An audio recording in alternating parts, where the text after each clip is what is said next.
ये काफी एक बहुत बड़ा आरोप आप आरएसएस के ऊपर लगा रहे हैं।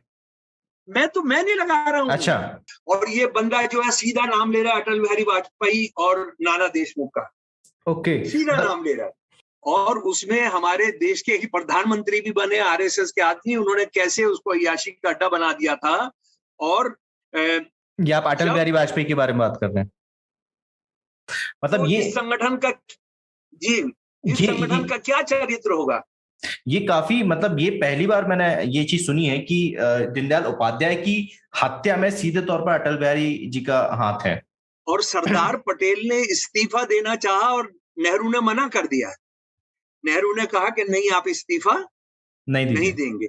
अरे यार, हम असल में आरएसएस का राज क्यों चल रहा है?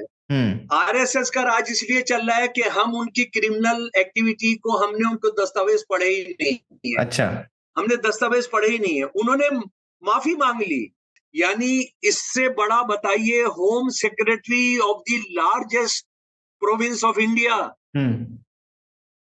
वो एक बता रहा है किस तरह से गोलवालकर खुद साजिश में शामिल था। अच्छा। ये मिलिट्री कॉलेज वही है जहां पर सारे आरएसएस के लोगों ने ट्रेनिंग ली थी और उन पर मुकदमे भी चल रहे हैं।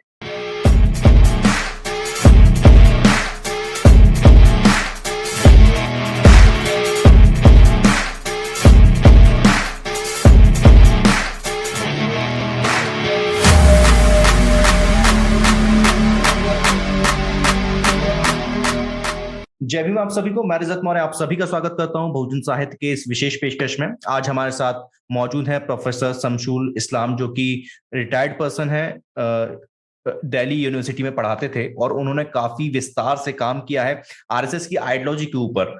उनके जो पुराने ऐसी किताबें हैं जो कि आरएसएस ने विड्रॉ कर ली हैं, उनके ऊपर उनका काफी अच्छी रिसर्च है। उनके पास इवन हार्ड कॉपी अवेलेबल है।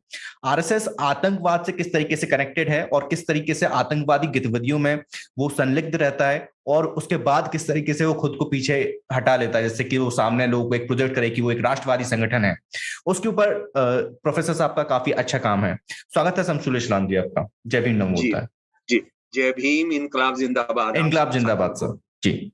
सर, मैं आपसे जानना चाहूंगा कि आरएसएस की आइडियोलॉजी किस तरीके से काम करती है भारत में। हालांकि सभी को पता है, लेकिन मैं चाहता हूं कि आप थोड़ा और विस्तार से समझाएं हमारे लोगों को, दर्शकों को।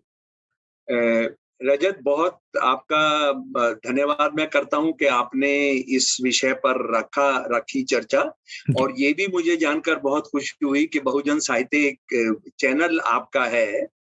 तो ये मेरी पहले आपसे मुलाकात और इस चैनल से मुलाकात नहीं हुई, तो पहली बार हो रहा है, तो मैं आई फील ऑनर्ड, मुझे बहुत अच्छा लग रहा है। तो देखिए, एक चीज आरएसएस के बारे में हम समझ लें कि राष्ट्रीय स्वयं सेवक जो है, सेवक संघ जो है, ये कोई राष्ट्र विरोधी ही नहीं है।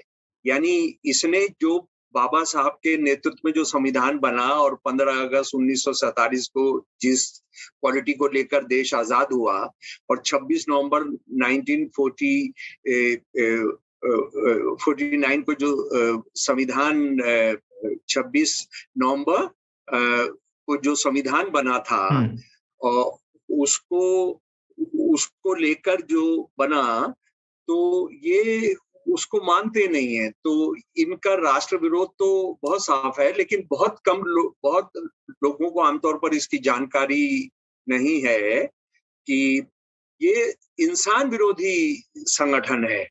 और जो भी धार्मिक कट्टरवादी या बगटिट संगठन होता है, जो धर्म को सर्वोपरि मानता है, और धर्म भी ऐसा जो पूरा का पूरा ब्राह्मणवाद पर निर्भर करता हो, जो मनुस्मृति को कहता हो कि वही सारी दुनिया के हिंदुओं के लिए वही वेदों के बाद का 5वां वेद है। ये सावरकर जो उनके गुरु हैं, जो उनके राजनीतिक और आइडियोलॉजिकल पिताजी हैं, वो उन्होंने कहा है कि चारों वेदों के बाद जो पूजनीय है वो हमारा मनुस्मृति है।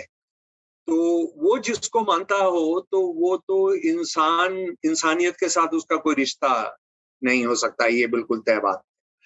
और दूसरी बात यह है कि बहुत सारे लोगों को कुछ ऐसी बहुत गलत और बहुत कम समझ वाली समझ है कि आरएसएस जो है वो सिर्फ मुसलमानों ईसाइयों के खिलाफ है, बाकी तो हिंदुओं के लिए वो ठीक ठाक है। ये एक बहुत बड़ी भ्रांति है। और वो जो एक कट्टरवाद के साथ होता है, वो चाहे इस्लामिक कट्टरवाद हो, चाहे हिंदू कट्टरवाद हो, या सिख कट्टरवाद हो, या ईसाई कट्टरवाद हो, कि आप किसी भी तरह की बहस, किसी भी तरह का मुबाहिसा आप बर्दाश्त नहीं करते, किसी तरह की भी आप चुनौती या सवाल को आप मंजूर नहीं करते हैं। और जब आप ये नहीं करते तो आप कॉन्स्पिरेसीज में जाते हैं, आप षड्यंत्रों का हिस्सा लेते हैं। और अगर आप षड्यंत्रों पर आधारित आपका काम है तो आपको टेररिस्ट होना ही होना है। यानी आरएसएस एक षड्यंत्रों पर आधारित समाज है। एक जिन हिंदुओं की वो बात करती है, उन हिंदुओं के 80% को वो हिंदुइज्म से खारिज करती है, क्योंकि वो मनुस्मृति में विश्वास करती है। तो ये एक बहुत छोटा सा गिरोह है, ये टोली है एक राष्ट्र विरोधी लोगों की, एक इंसानियत विरोधी लोगों की। तो इसने षड्यंत्र का सहारा लेना और षड्यंत्र में टेररिज्म आएगा। और मैं तो ये कहता हूं कि आरएसएस और टेररिज्म एक ही सिक्के के दो पहलू हैं। आरएसएस और षड्यंत्र एक ही सिक्के के दो पहलू हैं, और उसको कहीं दूर जाने की जरूरत है। कोई ऐसा नहीं है, मतलब ये इससे पहले बदकिस्मती से कांग्रेसी राज था, और उसके बाद जब से ये मोदी राज आया है, उसके बाद उनको कोई कुएं में जाके या समंदर में जाके कोई खोजने की जरूरत नहीं है कि आरएसएस कैसे षड्यंत्र का सहारा लेती है, आरएसएस कैसे टेररिज्म का सहारा लेती है। वो खुलेआम है। लेकिन एनआईए को सब कुछ दिखता है, बहुत कुछ दिखता है, सीबीआई को बहुत कुछ दिखता है, लेकिन उनको ये नहीं दिखता। और बदकिस्मती से कांग्रेस के राज में भी नहीं दिखता था। अगर कांग्रेसियों ने इनका इलाज किया होता और इनके टेररिज्म को समझा होता तो आज ये नौबत नहीं आती कि मोदी के नेतृत्व में वो पूरा का पूरा बाबा साहब का बनाया हुआ संविधान जो है 26 नवंबर 1946 का, उसको वो तबाह करने के लिए लगे होते। तो और उसका सबसे ताजा उदाहरण है, ये हमारा एक नौजवान साथी है यशवंत शिंदे।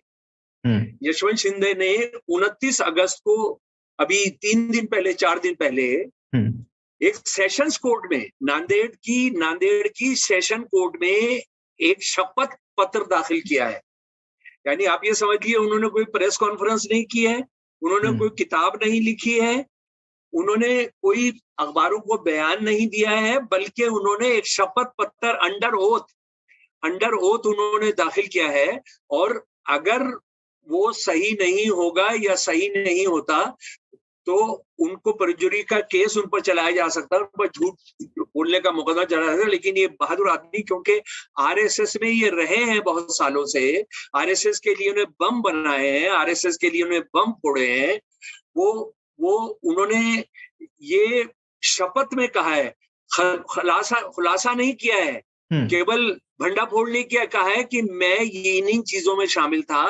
और ये जो नई शताब्दी शुरू हुई थी 2000 सन में, उसके पूरे के पूरे एक दहाई में, 2000 के दशक में मैं बहुत सारी जगह बम बनाने, बम चलाने में रहा। और मैं इस बात का गवाह हूं कि कैसे बम बनाते हुए कुछ लोग मारे गए, आरएसएस के लोग मारे गए जी। और उन्होंने ये बताया, हम उसमें नहीं जाएंगे क्योंकि हमारे पास और बहुत सारे दस्तावेज पढ़ने के, ये तो पब्लिक डोमेन में पूरा है, इसलिए मैं नुक्ते, उसके बुनियादी नुक्ते आपके सामने रख दे रहा हूं। और उनका ये कहना है कि उनको जो बम की ट्रेनिंग देते थे, उसमें 2 लोग आज भी हैं, मिलिंद परांदे और मिथुन चक्रवर्ती या रविदा आनंद, ये आज भी हैं। और इनमें से ये लोग जो हैं, एक बड़े प्रांत का बजरंग दल का चीफ है, और दूसरा उत्तराखंड के विश्व हिंदू परिषद का चीफ है। अच्छा। जी तो जी, मिलिंद परांदे जो हैं नेशनल ऑर्गेनाइजर हैं, विश्व हिंदू परिषद के नेशनल ऑर्गेनाइजर हैं। ठीक। यानी टेररिज्म की एक्टिविटी और ये सब करने के नेशनल ऑर्गेनाइजर है। अगर हम ये साथी यशवंत की बात अगर सच है तो, और उसके बाद जो दूसरा बंदा जो बम बनाने की ट्रेनिंग देता था, वो आनंद, वो जो है उत्तराखंड के विश्व हिंदू परिषद का अध्यक्ष है। और उनका ये भी कहना है कि इंद्रेश कुमार जो बेसिकली मुसलमानों और सिखों को आरएसएस से जोड़ने का काम करता है, और इससे पहले भी वो बम वाले केस में जो ट्रेन के अंदर बम फटे थे उसके अंदर उनका नाम आ चुका है, लेकिन उसको जो है कोई फॉलो नहीं किया गया। और उसमें एक ईमानदार विकास नारायण राय का ईमानदार आईपीएस अफसर थे हरियाणा के, जिन्होंने उसको करने की कोशिश की थी, लेकिन उनकी रिटायरमेंट के साथ वो सब दबा दिया गया। और उसके बाद उन्होंने असल में ये यशवंत जो कह रहे हैं, यशवंत की बहुत सारी चीजें जो एटीएस एंटी टेररिस्ट स्क्वाड ने महाराष्ट्र की जो बहुत सारी चीजें फाइंडिंग की थी, और जिसमें आप जानते हैं कि एक बड़े जो आईपीएस अफसर थे जिनको जब बॉम्बे पर हमला किया था पाकिस्तानी आतंकवादियों ने, तो उनको शहीद किया गया था, और उनको शहादत ही माना जाता है कि उनको हिंदुत्ववादी कैडर ने मारा था मौके का फायदा उठा। और उस पर किताब भी लिखी गई है कि करकरे को, हेमंत करकरे को किसने मारा। हेमंत करकरे पहले आदमी थे टॉप लेवल पर जिन्होंने ये पता किया था कि जो बम फट रहे हैं उसमें आरएसएस की हिस्सेदारी है, सीधा आरएसएस की हिस्सेदारी है। ठीक है, ठीक। और जी, और इस एफिडेविट में यशवंत ये भी कह रहे हैं, यशवंत से सवाल पूछा गया कि आप आखिर अब ये क्यों कर रहे हैं, तो उनको लगा कि मेरे में भी इंसानियत है, मैं भी देख रहा हूं कि देश किस जगह पर जा रहा है। और आप जानते हैं कि पूंजीपति जो आमतौर पर ये आरएसएस बीजेपी की सरकार के साथ रहते हैं, उसमें कल गोडरेज कंपनी का जो मालिक है उसने भी कहा कि सरकार ने जो है ये पूरा जो बांटा जा रहा है समाज को, इसको देखना होगा, नहीं तो सब कुछ खत्म हो जाएगा, इसको रोकना होगा। तो ये यशवंत सिन्हा भी बेसिकली एक ईमानदार आदमी, यशवंत शिंदे जी माफ कीजिएगा, यशवंत जो है, तो उनको ये है कि मेरे देश की जो हालत हो रही है, वो अपने देश को प्यार करते हैं, वो हिंदुत्ववादी पागलपन का और हिंदुत्ववादी तौर पर दिमागी तौर पर बीमार नहीं है, वो जानते हैं कि इंसानियत क्या होती है। तो उन्होंने कहा कि मुझे ऐसा लगा कि मुझे इन सब बातों को सामने रखना चाहिए। और वो जो है वो ये भी शिंदे ये भी बचाते हैं कि 1999 में तो वो मुंबई के बजरंग दल के चीफ भी बनाए गए थे, और सबूत में उन्होंने अपने फोटो दिए इंद्रेश कुमार और आरएसएस के एक बड़े आदमी के साथ, जो वो कश्मीर के एक मंदिर के अंदर है। उसके अलावा उन्होंने बॉम्बे का भी फोटो दिया है जो आरएसएस के लोगों के वो साथ है। अच्छा, अब देखिए मजे की बात यह है, मान लीजिए इस तरह का कोई शुबा, आप शपथ पत्र तो छोड़ दीजिए, एफिडेविट तो छोड़ दीजिए, इस तरह का कोई खबर आरएसएस बीजेपी की सरकार को किसी मुसलमान के बारे में मिल जाती, किसी ईसाई के बारे में मिल जाती, किसी सिख के बारे में मिल जाती, तो आज वो शहर खोद दिया होता उन्होंने, आज मोहल्ले खोद दिए होते, आज उन्होंने सैकड़ों बुलडोजरों को लगा दिया होता, उन्होंने अगर बड़ा इलाका होता तो उन्होंने बमों से उसको तहस नहस कर दिया होता। लेकिन इस पर खामोशी है।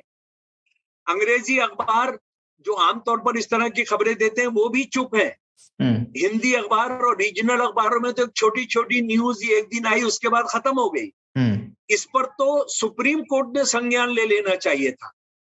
सुप्रीम कोर्ट ने ये कहना चाहिए था सुओ मोटो तौर पर कि इसको हमारे पास भेज दीजिए।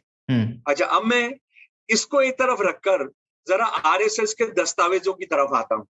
देखिए, मैं रजत एक आपको बताना चाहता हूँ कि 40 साल मैंने आरएसएस के दस्तावेज सारी दुनिया से जमा किए हैं, और उनके वो सारे दस्तावेज भी जमा किए जिनको वो वापिस लेते रहते हैं। बताइए, इनका हर एक षड्यंत्रकारी संगठन जो होता है वो क्या करता है, जब देखता है कि कहीं फंस रहा है तो उसको वापिस ले लेता है, कि कहीं लगता है कि इसके बंदा पकड़ा गया तो वो कहता है कि हमारा बंदा नहीं है, ये हमारा बंदा नहीं है, और ये तो हमारे लोग नहीं थे, ये तो किसी और ने कराया, ये तो किसी और ने कराया। मैं आरएसएस के दस्तावेजों को अब आपके सामने रखूंगा, और जिसमें और आपके जो बहुजन साहित्य के साथियों के सामने रखूंगा, और ये सारे दस्तावेज जिसको चाहिए मैं उपलब्ध कराऊंगा, है ना। आरएसएस ने हवाबाज तो बहुत है ये, यानी बहुत छोड़ते हैं ये, और इनको ये है कि बस आज तक इंडिया जो है मनुस्मृति के राज में के तहत क्यों नहीं आया, ये ब्राह्मणवादी जो खाका है, जो प्रोजेक्ट है, उसके तहत क्यों नहीं आया। तो ये काफी हवाबाजी भी करते हैं और हवाबाजी में फिर ये फंसते भी है। तो ये सबसे पहले मैं आपको जिक्र कर रहा हूँ, ये उनकी एक किताब है 1999 में छापी थी। किताब का नाम बताइए प्लीज। हाँ। ये किताब का नाम है परम वैभव के पथ पर। ठीक। और इसके लेखक थे आरएसएस के बहुत सीनियर आइडियोलॉग हैं, डॉक्टर सदानंद दामोदर सप्रे। ठीक। ये आरएसएस जो कहती है कि हम पॉलिटिकल ऑर्गेनाइजेशन नहीं है, हम तो कल्चरल ऑर्गेनाइजेशन है। इस किताब में ये वो दौर था जब हिंदुत्व को बहुत हिमायत, बहुत समर्थन मिल रहा था और अटल बिहारी वाजपेयी पावर में आने वाले थे। अच्छा। आ भी गए थे और उसमें उनको लगा कि अब तो हिंदुत्व का राज हो गया, तो अब हमने अपने सारे तुरुप के सारे पत्ते जो है खोल देने चाहिए। ये इन्होंने किताब छाप दी और किताब में इन्होंने 40 से ज्यादा जो उनके संगठन और अखबार हैं उसका ब्यौरा दे दिया। लेकिन जल्दी ही उनको पता लग गया कि इसमें फंस गए, तो ये किताब एकदम वापस ले ली गई। और मेरी जहां तक रिसर्च है, अगर कुछ लाइब्रेरीज में पहुंचा भी दी गई थी, वहां से ये किताब गायब कर दी गई। अच्छा। तो देखिए उसमें से मैं ये भाजपा उन्होंने कैसे बनाया, अपने किसान संगठन कैसे बनाया, उनमें से कुछ के नाम मैं आपको पढ़कर सुना रहा हूँ जो इन्होंने खुद बताया। अखिल भारतीय विद्यार्थी परिषद, विद्या भारती, भारतीय जनता पार्टी, विश्व हिंदू परिषद, अखिल भारतीय वनवासी कल्याण आश्रम, भारतीय मजदूर संघ, भारतीय किसान संघ, राष्ट्र सेविका समिति, सेवा भारती, विश्व विभाग, अखिल भारतीय राष्ट्रीय शैक्षणिक महासंघ, भारतीय शिक्षा मंडल, राष्ट्रीय सिख संघ, स्वदेशी जागरण मंच, दीनदयाल शोध संस्थान, भारत विकास परिषद, भारतीय इतिहास संकलन योजना, संस्कृत भारती, संस्कार भारती, अखिल भारतीय अधिवक्ता परिषद, हिंदू जागरण मंच, सामाजिक समरसता मंच, अखिल भारतीय साहित्य सामाजिक समरसता मंच, जिसमें वो बाबा साहब अम्बेडकर के खिलाफ तमाम वो दलितों को कंफ्यूज करते हैं, प्रज्ञा भारती, विज्ञान भारती। विज्ञान भारती वो है जिसके तहत वो माओ के पेट के अंदर जो है उत्तम लड़के पैदा करने का जो उनका प्रोजेक्ट है वो है। लघु उद्योग भारती, अखिल भारतीय ग्राहक पंचायत, सहकार भारती, पूर्व सैनिक सेवा परिषद, प्रचार माध्यम, सामायिक महत्व के कार्य। जी, इसमें हिंदू जन जागरण मंच आता है प्रश्न नंबर 64 पर। इसी समय में क्या हुआ था, एक बड़े पादरी थे उड़ीसा में, उनके और उनके 2 बच्चों को जलाकर मारा गया था। पादरी के समय आपको याद हो नहीं? हाँ। उनका नाम था अरे भाई, उनका नाम आपको याद आ रहा है? नहीं, मुझे याद नहीं आ रहा। जीप रात को जीप में सो रहे थे। अच्छा। तो उनको जलाकर मारा गया था और उसमें ये साफ पता लग गया था कि हिंदू जन जागरण मंच का उसमें हाथ है और दारा सिंह उसका एक लफंगा, एक गुंडा, एक हत्यारा था जिसने उस काम को हिस्सा लिया था। तो आरएसएस ने एकदम कह दिया कि हमारा तो उससे कोई संबंध नहीं। लेकिन दामोदर सप्रे साहब उससे पहले ये दे चुके थे कि हिंदू जागरण मंच हमारा संगठन। ठीक। हाँ। और हिंदू जागरण मंच जैसे वो किस तरह से संगठन बनाते हैं, जरा इसके अंदर जो ब्यौरा है जरा सुन लीजिए रजत भाई गौर से। जी, वो हिंदू जागरण मंच क्यों बनाए जाते हैं उसके बारे में बता रहे हैं। साथ ही स्थानीय स्तर पर अन्य संगठनों का और अन्य विचारधारा वाले लोगों का सहयोग सहजता से ले पाने की दृष्टि से स्थानीय और प्रांतीय प्रयासों को संगठन या संस्था का रूप न देते हुए मंच का रूप देना अधिक उपयुक्त होता है। और गौर से सुनिए, हिंदू जागरण की दृष्टि से ऐसे मंच इस समय 17 प्रदेशों में विभिन्न नामों से कार्यरत हैं। जैसे दिल्ली में हिंदू मंच, तमिलनाडु में हिंदू मुनानी, महाराष्ट्र में हिंदू एकजुट। ये मंच है, संस्था या संभव नहीं, इसलिए इनमें सदस्यता, पंजीकरण, चुनाव इत्यादि आवश्यक नहीं है। फिर पढ़कर सुना रहा हूं मैं आपको। जी, दोबारा। ये मंच हम बनाते हैं ये मंच है, संस्था या संगठन नहीं, इसलिए इनमें सदस्य पंजीकरण, चुनाव इत्यादि आवश्यक नहीं है। यानी वो किसी एक खास टेरर काम करने के लिए, खास एक राष्ट्र विरोधी काम करने के लिए, एक राष्ट्र इंसानियत के विरोध में काम करने के लिए एक संगठन बनाएंगे, उसका कोई पंजीकरण नहीं होगा, उसकी कोई सदस्यता नहीं होगी, उसका कोई रिकॉर्ड नहीं होगा। सर यहाँ पर जी, आरएसएस का भी मेरे ख्याल से कोई पंजीकरण नहीं है और ना ही कोई बिल्कुल नहीं है ना, और ना ही उसमें सदस्यता लेने के लिए कोई भी आपको फॉर्म भरना पड़ता है या आपको कोई वहां से स्लिप दी जाती है, आई कार्ड दिया जाता है, कुछ भी नहीं दिया जाता। नहीं, वो तो अभी इसी में फंसेंगे, वो इसी में देखिए अभी अब आएंगे, उस पर हम आएंगे। उसके बाद ये आखिरी जो इसके पन्ने हैं, ये टोटल है 88 पेज की किताब है जी। 86 नंबर पेज पर मैं फिर कोट कर रहा हूं इस किताब से, दिल्ली की मुस्लिम लीग का विश्वास स्पंदन करके उनके षड्यंत्रों को पता लगाने के लिए स्वयं सेवकों ने मुसलमान मजहब स्वीकार करने का ढोंग रचा था। यदि ये युवक पंडित नेहरू तथा सरदार पटेल के षड्यंत्र को सूचना न देते तो शायद भारत सरकार का अस्तित्व नहीं रहता। यानी देखिए, अपने षड्यंत्रकारी काम के लिए क्या सहारा ले रहे हैं कि पंडित नेहरू और सरदार पटेल को उन्होंने सूचना दी। हालांकि सच ये है, इस जमाने में गोलवालकर भाषण कर रहा है कि हम गांधी को जान से मार देंगे, हम नेहरू को, कांग्रेस के लीडर को छोड़। ये तो करोल बाग के अंदर जो उसका भाषण है, पुलिस की